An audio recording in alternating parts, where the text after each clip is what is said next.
안녕하세요, 다니쌤입니다. 지금 부동산 시장을 보면 좀 부동산 공부를 하셨던 분들도 뭘 어떻게 투자해서 돈을 벌지? 이런 고민 있으시죠? 네. 근데 대세 상승기 때는 그냥 눈 감고 투자해도 쉽게 돈을 벌 수 있던 시절도 있었지만 지금 이제 그렇지 않죠. 또 많은 분들이 너무 똑똑해지셨어요. 너무나 스마트해서 내가 아는 건 타인들도 다 안다는 거죠. 그러니까 쉽게 벌 수 있는 게 별로 없는 것 같아요. 그래서 그나마 또 우리가 돈을 벌 수 있는 영역이 소형 신축 사업이거든요. 그래서 오늘은 조장현 대표님을 모시고 이거에 대한 이제 자세한 정보를 알아볼 텐데요. 우리 대표님께서는 지금 현장에서 활동하고 계시는 이 신축 전문가 분들을 키우신 분이기도 합니다. 이제 멘토 중에 또 멘토시죠. 그래서 좋은 정보가 될 테니까요. 지금 부동산 재테크 어떻게 해서 돈을 벌지? 라는 고민이 있다고 하시면 오늘 영상 꼭 보시기 바랍니다. 안녕하세요. 네, 반갑습니다. 네. 네. 저희 단위TV 저번에도 나오셨는데 네. 저희 잉크에서도 강의하고 계시거든요. 네. 소개 좀 한번 부탁드리겠습니다. 한 번 더. 예, 반갑습니다. 저는 이름은 조장현이라고 하고요. 부동산 행복 파트너라는 카페에서 월급 받는 건물주라는 좋은 이름으로 네, 월급 카페를 받는. 운영하고 있습니다. 예. 그러니까 이제 직장에서 월급 받는 게 아니라 네. 내 건물에서 양쪽에서. 양쪽에서. 예, 일단 좋네요. 저의 취지는 직장에서도 받고 네. 건물에서도 받고. 그렇죠. 예. 네. 참 좋네요. 이게 안전하게 가야 돼요, 그죠? 네. 괜히 또 나와서 하다가 잘 되면 좋은데 안 될 수도 있으니까. 네. 네. 요즘에 이제 신축 사업을 많은 분들이 관심을 갖고 하는데 최근에 뭐 아파트뿐만 아니라 땅 가격도 많이 올랐고 건축비도 엄청나게 올랐어요. 예. 철근 가격 같은 경우는 거의 한 최근에 2배 가까이가 올라서 예. 지금 모든 매입 비용을 올랐는데 매출은 또 그거에 비해서 많이 안 오르지 않았잖아요. 네네네. 그래서 잘못 이렇게 쉽게 접근했다가는 원하는 수익을 낼 수 없는데 네. 어때요? 지금 이럴 때 이 순축 부지 결국 부지가 모든 걸 다 결정하는데 네네. 어떻게 찾아야 될까요? 일반적으로 생각하시는 그 부동산 투자하고 음. 이 신축 투자하고는 조금 다른 점이 네. 굉장히 다른 점이 있는데 굉장히 다르죠. 굉장히 네. 다른 점이 네. 있는데 그게 뭐냐면 일단 알고 시작한다는 거죠. 음. 알고 시작한다. 네.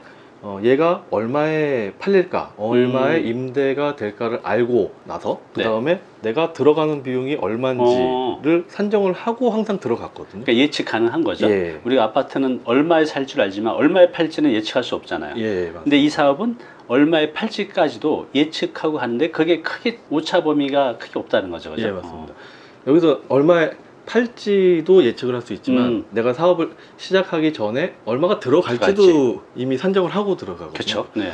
여기서 얼마가 들어갈지에 산정이 되는 부분에 이미 여러분들이 지금 고민을 하고 걱정을 하고 있는 이자, 금리가 올라가고 있는 거, 이자, 네. 그리고 자재비가 상승하는 부분, 네. 이 부분들도 이미 들어가 있어요. 그렇죠. 예. 내가 사업을 시작한 다음에 얘가 올라가는 거를 어떻게 해야 하나 이걸 걱정하는 게 아니고 네. 내가 이미 사업을 시작할 때부터 지금의 금리 그리고 지금 자재 상승 부분이 이미 투자비에 반영이 돼 있다. 요게 이제 PF 사업 같이 이제 큰 사업을 옆에서라도 이렇게 보셨던 분들은 그게 이제 당연하다고 생각을 하시거든요. 네. 왜냐하면 뭐 증권사에 들어가는 비용이라든가 신탁사에 들어가는 비용이라든가 이자라든가 그쵸. 이런 부분들이 다 투자비에 들어가 있는 표를 보시기 때문에 그게 당연하다 이렇게 생각을 하시는데 이제 처음 접근하시는 이제 초보 신축 사업 하시는 분들은 땅값하고 건축비는 알겠어. 네. 그런데 이자 올라가는 건 어떡할 거야? 이렇게 이제 생각을 하시는데 그쵸.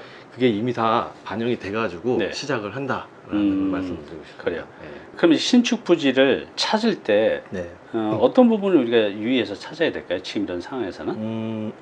일단 대부분 이제 어떤 동네에 가면 예를 들면은 이제 양재동이나 네. 뭐 교대역 인근에 가게 되면 건물을 짓는 게 한 군데도 없어요.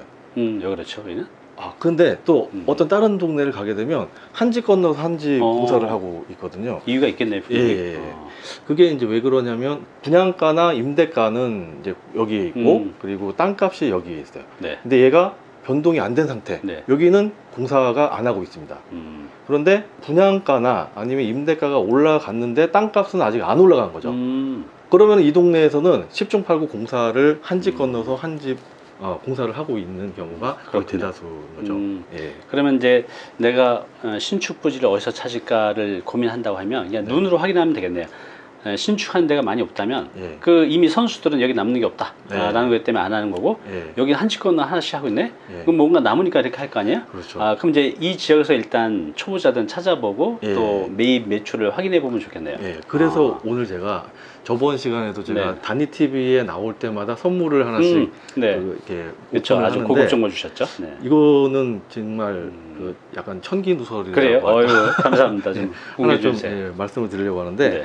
초보 신축하시는 분들이 이제 처음 신축하시는 분들이 방금 전에 말씀을 드렸던 그런 땅들을 어떻게 찾을 것이냐. 네. 그 뭐 하나하나 다 알아보고 다니면 좋겠지만은 그게 이제 우리는 인터넷을 사용을 할 수 있는 사람들이니까 그쵸. 그 에어빌이라는 에어비디요. 예, 에어빌이라는 아주 괜찮은 사이트가 있습니다. 네. 화면에 보시는 것처럼 네. 이제 에어빌을 딱 들어가게 되면 이 서울시를 이제 기준으로 말씀을 드릴 건데요. 네. 이 서울시를 딱 찍어서 보게 되면 각 구별로 네. 지금 허가, 착공, 착공 연기 이런 것들을 네. 한꺼번에 정리를 해놓은 사이트입니다. 근데 이렇게 하나 찍어보게 되면 주거용, 상업용, 업무용 이렇게 나눠져 있어요. 그러네요. 하나하나 이렇게 커서를 넣어보면 네.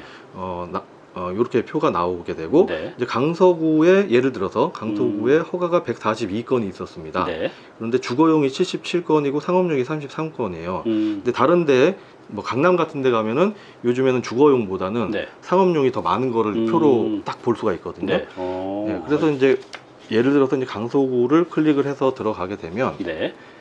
동별로 또 나옵니다. 더 세부적으로 볼 수 있네요. 예. 동별로 나오는데 그 중에서 화곡동을 제가 찍어봤어요. 네.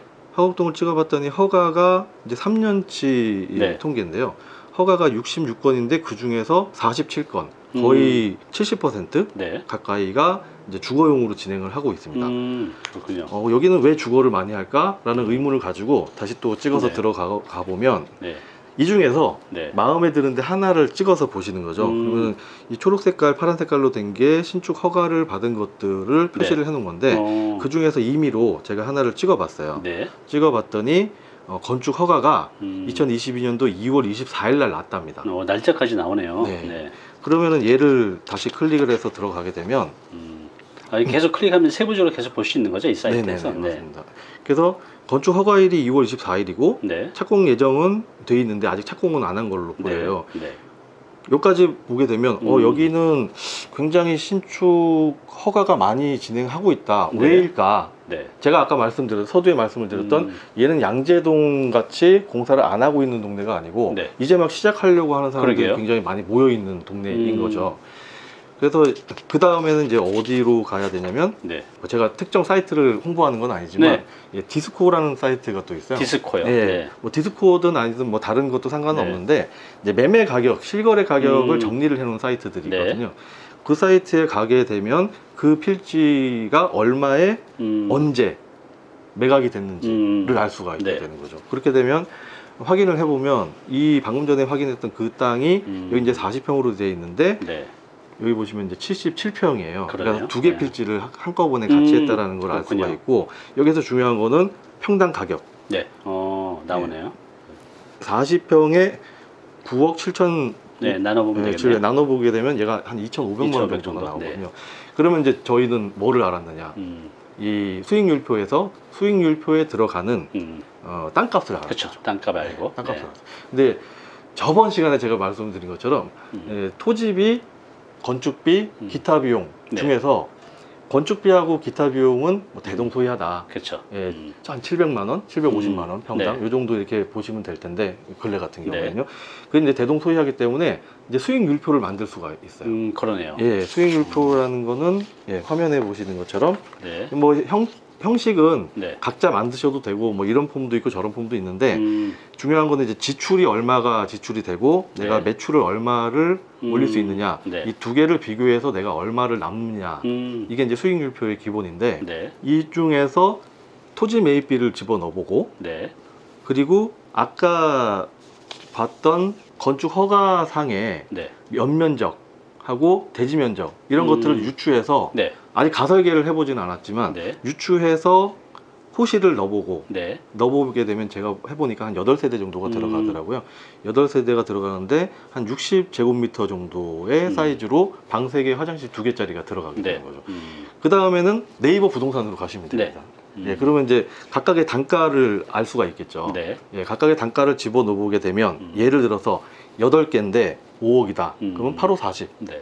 40억이 매출이 되고 땅값하고 공사비하고 기타 비용을 집어넣었을 때 예를 들어서 뭐 30억이다. 그러면은 10억이 이윤이 되는. 네.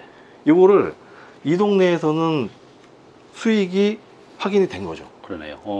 네. 그래서 그러면- 이때 많이 하고 있는 거네. 그래서 또. 예. 그래서 이제 이 동네를 찾았으면 직접 가봐야 되는 거죠. 이제 예. 현장 조사. 예, 예. 정말 고급 정보를 우리가 알았어요. 이거를 알고 하는 거하고 모르는 거 하는 거 하늘과 땅 차이일 것 같아요. 예, 아까 맞습니다. 뭐 특정 사이트 절대 홍보하는 거 아닙니다. 에어빌에서 우리가 현재는 건물이 서 있는데 저게 허가를 받고 신축을 기다리고 있는 건지 아닌지를 알 수가 없잖아요. 현장에서는. 근데 그 에어빌을 통해서 그걸 알 수가 있고 또 허가가 많이 나 있다고 하면 보통 이제 건축하시는 분들이 돈이 남으니까 하겠죠. 그러면 여기 뭔가 되는구나. 그래서 이제 디스코를 가셔서 실거래가를 확인하시고 그래서 대략의 이제 매입 매출 요건 이제 여러분들 조금 어려울 텐데 공부해 보시면 매입 내가 들어가는 비용 토지비 건축비 기타 비용 그다음에 이제 매출은 이제 호수가 나오면 이제 분양 또는 분양할 동안 매각 비용 매각 매출 또 뭐 월세로 받는다고 하면 수익률로 해서 결국 수익률이나 영업 수익률을 얼마나 나올지를 이제 확인할 수 있다는 건데 이거를 이제 확인이 되면 이제 현장 가서 그쵸. 조사하고 와 이제 막막했던 것들이 이렇게 네. 딱 어떻게 해야 될지가 생각이 되네요. 그죠? 제일 신축 사업을 처음에 할 때 제일 막막해 하시는 부분이 어디를 가야 되는 거야? 그렇죠. 도대체. 예. 이게 제일 막막한데 이 사이트에서 몇 개만 찝어 보게 되면 금방 이 동네에서는 지금 허가가 많이 되고 있구나. 네. 그 말은 아까 말씀드린 것처럼 분양가나 임대가보다 토지 가격이 상승이 지금 안 된 상태다 그렇군요. 라고 파악을 하고 가시면 물론 이게 토지를 매입한 게 그렇죠. 허가를 받은 게 이제 지금이라고 치면 두세 달 전에 매입을 하신 거기 때문에 물론 즉각 대응은 되진 않아요. 그렇죠. 네. 맞아요. 하지만 우리는 초보니까 그죠? 초보이시라면 두세 달 늦은 거를 따라잡은 그쵸. 거는 각자 진행을 하시면은 맞습니다. 좋은 방법입니다. 그러니까 이제 말씀하신 대로 초보자는 모르니까 남들이 한 것을 한 발짝만 늦게 쫓아가도 예. 그분들보다는 좀 덜 많겠지만 그래도 비교적 안전하다는 거죠. 예, 네, 맞습니다. 그래요. 자 그러면 이렇게 이제 내가 이걸로 가지고 내가 사업을 해야겠다 신축 사업을 네. 그러면 이제 계약을 해야 되는데 대표님께서 이 신축 사업할 때 토지 계약하기 전에 반드시 체크해야 될 거, 확인해야 될 거 세 가지를 당부하셨는데 그거에 대해서 좀 설명 좀 부탁드릴게요. 예. 네. 그러니까 많은 분들이 신축 사업에 대해서 이제 전반적인 얘기나 얼마를 번다 이런 말씀들을 많이 하신 것 같아가지고 네. 오늘은 좀 세부적인 거, 구체적인 거, 네. 실무적인 거를 좀 말씀을 드리려고 네, 생각을 감사합니다. 했습니다. 예.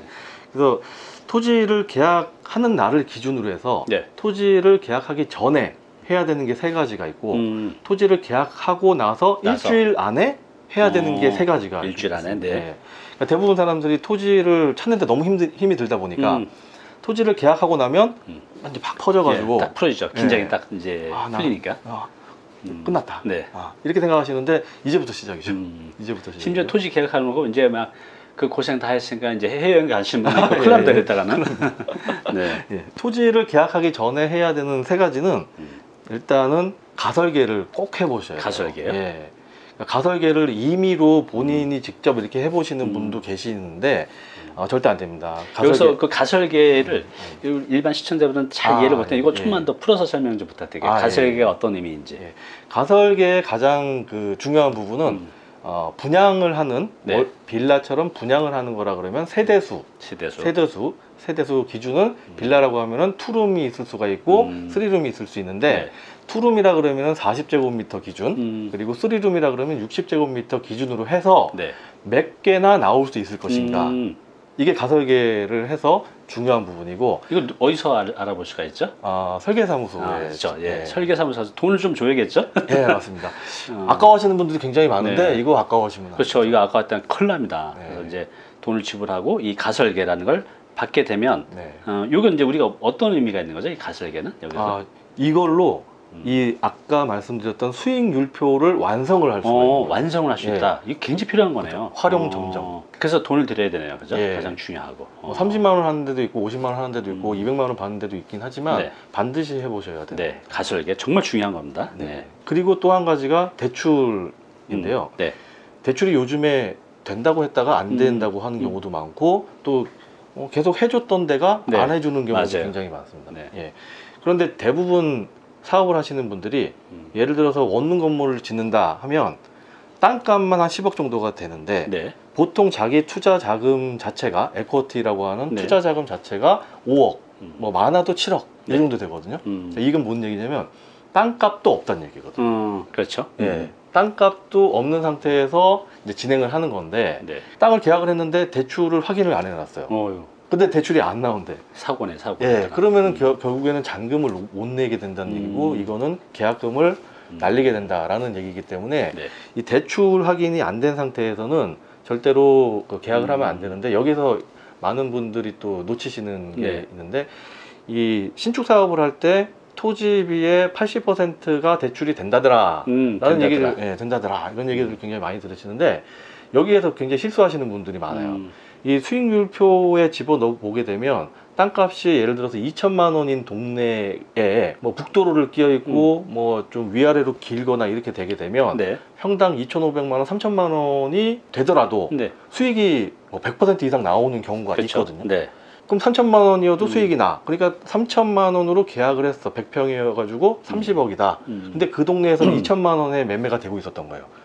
그러면 어떻게 되냐면 은행에서는 2천만 원으로 기준으로 해서 대출을 해줘 버리는 거죠. 그렇군요. 그러면은 내가 매입한 금액의 80%를 준다고 생각을 했는데 30억에 80%인 줄 알았는데 20억에 80%가 되는 거죠.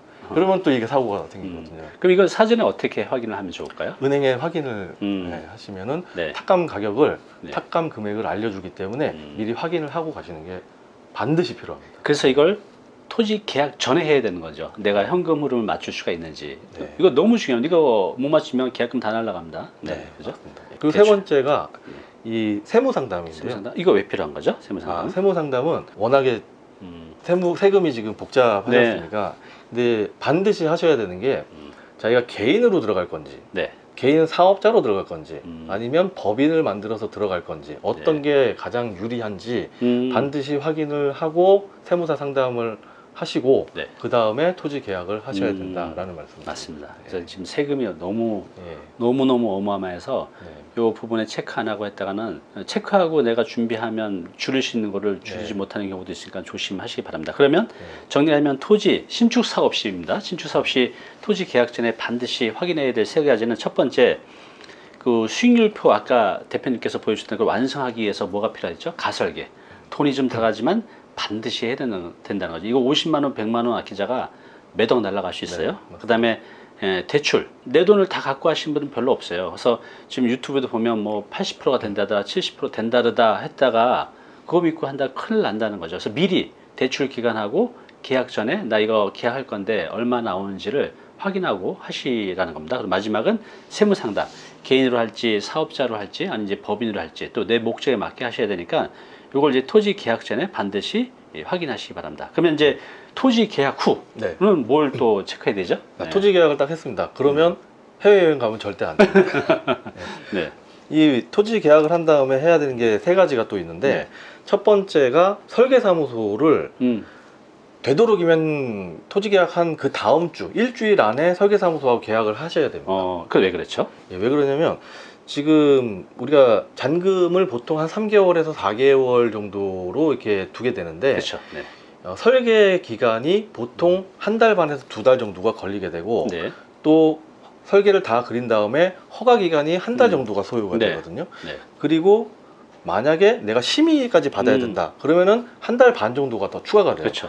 제가 말씀을 드린 거를 전부 다 합쳐보면 4.5개월이 나옵니다. 그러네요. 예. 잔금을 내고 나서부터는 여러분들은 신축을 하시는 분들은 전쟁을 시작하는 거거든요. 그렇죠. 이자와의 전쟁. 네, 이자가 나가지고 좀 고금 이자네. 예.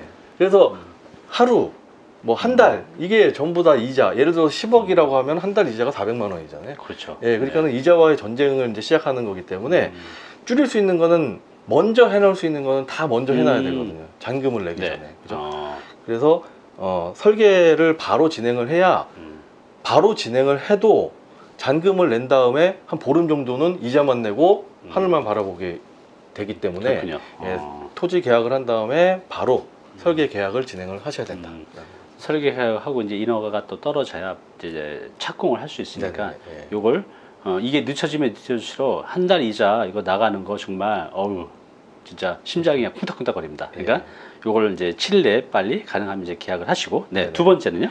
네, 두 번째는 이제 요즘에 이제 법인을 설립을 하시는 분들이 많은데 상황에 따라서 토지 계약을 하기 전에 법인을 설립을 하셨다면 상관이 없지만 대부분 그걸 준비를 안 하신 상태에서 토지 계약을 하고 나서 그렇죠. 법인을 만드시는 경우가 많거든요. 이제 법인을 만드시는 가장 큰 이유 중에 또 하나가 이제 신축 판매업을 네. 등재를 해서 취득세를 중과를 배제하기 위해서 하시는 분들이 굉장히 많은데 거의 대다수가 하시는데요. 그렇죠. 네. 법인을 설립하는 것도 잔금 전에 해야 되긴 하는데 잔금 전에 하는 게 아니고 계약한 다음에 30일 이내에 해야 되죠. 30일 이내. 예. 30일 이내에 해야 되는 이유는 실거래 신고를 네. 네. 공인중개사 사무소에서 실거래 신고를 30일, 예전엔 60일이었는데 네. 30일 이내로 줄었기 때문에 토지 계약을 한 다음에 바로 진행을 해도 한 열흘 정도, 물론 빨리 하게 되면 일주일 안에 끝나기도 하는데 네. 열흘 정도 걸리기 때문에 빨리 법인을 만들어서 실거래 신고 전에 30일 전에 그렇군요. 계약서를 이름을 바꿔서 정리를 해 놓으셔야 된다. 네, 알겠습니다. 예. 그러면 이제 세 번째는요? 예. 그리고 세 번째는 아까 토지 계약을 하기 전에 대출을 확인을 했는데 네. 토지 계약을 하고 나서 다시 한번 확인을 해야 됩니다. 네. 겁나잖아요. 네. 안 해줄 수도 있으니까. 그래서 다시 한번 거기를 찾아가서 재확인을 해놓고 그 다음번에 추가적으로 네. 더 조건이 좋은 데를 두 군데 정도는 더 확인을 그렇군요. 해보셔야 된다는 거죠. 그래요. 예. 지금 이제 말씀하신 대로 토지 계약 후에 이제 여러분도 해보시면 이것 때문에 너무 고생해서 자기 자신한테 이제 당근을 준다고 뭐 여행 떠나시면 정말 많은데 큰일 납니다. 이때부터 이제 본격적으로 시작이니까 네. 설계 계약 바로 해서 이 이자가 쓸데없이 나가지 않도록 빨리 이제 완성을 하는 거. 그다음에 법인 설립을 통해서 하시려는 분들은 빨리 해서 지금 이제 그 실거래가 신고가 30일에 이루어지기 때문에 그 전에 이제 빨리 하시라는 거죠. 보통 이제 그 세금 중과세를 피해서 이해를 많이 하시는데 이 부분, 그다음에 대출 확인. 물론 이제 계약 전에 확인했지만 네. 한 번 더 확인하고 또 요건 이제 메이드를 하나 해놓고 안정되게 예. 한 두세 군데 알아봐서 더 좋은 조건 있으면 빨리 갈아타야죠, 그죠? 굴을 네. 여기도 팔고 네. 토끼가 그렇죠. 파듯이. 예. 네. 요거 좀 얕게 해야 될 것 같아요. 근데 이제 일반인들은 이렇게 제가 상담해 보면 내가 여기서 이렇게 알아봐주고 신경 써서 이렇게 다 했는데 어디로 갈아타요? 그랬더니 사업은 사업입니다. 그렇죠. 그분들은 고객님에게 신경 안 써도 몇 천억 벌고 있는 회사니까 지금 내가 중요해요. 제가 이렇게 말씀드리거든요. 네. 이제 이 토지 계약 전 또 토지 계약 후 세 가지씩 말씀드렸는데 이거 꼭 다시 한번 돌려보시면서 메모하시고 꼭 하셔야 됩니다.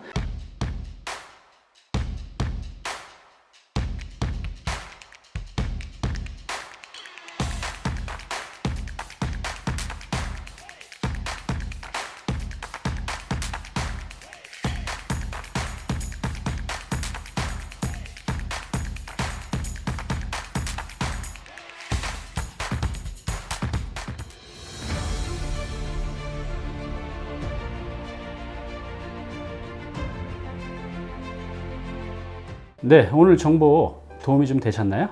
앞으로 이런 정보 계속 받아보실 분은요, 여기 구독 부탁드리고요. 그 다음에 오른쪽은 제가 추천하는 영상입니다. 꼭 한번 보시기 바랍니다.